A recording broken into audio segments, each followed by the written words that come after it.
В этом году выставка проходила уже в 28-й раз. Комитет по туризму Ингушетии и Республиканский центр поддержки экспорта выступили организаторами стенда региона на МИД-2022. Ингушская делегация презентовала всем посетителям выставки туристические маршруты, достопримечательности, места отдыха в регионе, условия размещения гостей и новый журнал «Край башен и легенд». На данной выставке были представлены более 60 регионов России, а также иностранные государства и иностранные туроператоры. Результатом данной выставки стало подписание Комитетом по туризму Республики Ингушетия соглашения с Ростовской и Тюменской областями в связи с планируемым сообщением между данными регионами и Республикой Ингушетия, а также планирование в ближайшее время заключения соглашения с Самарской областью, Витебской областью и Республикой Беларусь. Выставка МИД является крупнейшей в стране международной деловой площадкой для регионов и туристических компаний со всего мира, которые представляют свои услуги и продукты на российском рынке. В рамках МИД участники ингушской делегации провели многочисленные встречи и переговоры.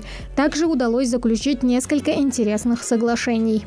По итогам выставки была достигнута договоренность о приезде 31 марта этого года в Республику Ингушетия Комитета по туризму города Москвы и Центр взаимодействия регионов. Далее, в середине апреля этого года планируется проведение воркшопа на базе ДНХ города Москвы представителей туроператоров Ингушетии с туроператорами города Москвы, Московской области, Калининградской области и представителей стран Ближнего Востока. Развитие туристического кластера имеет для региона важное значение. Трекинг, эко- и автотуризм и курортный отдых.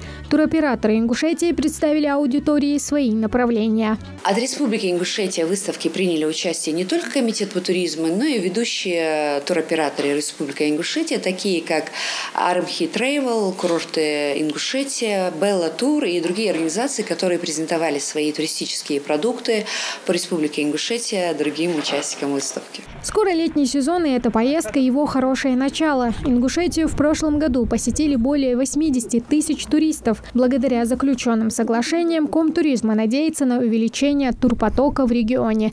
Тамара Хашагульгова, Магомед Дидигов, Новости 24.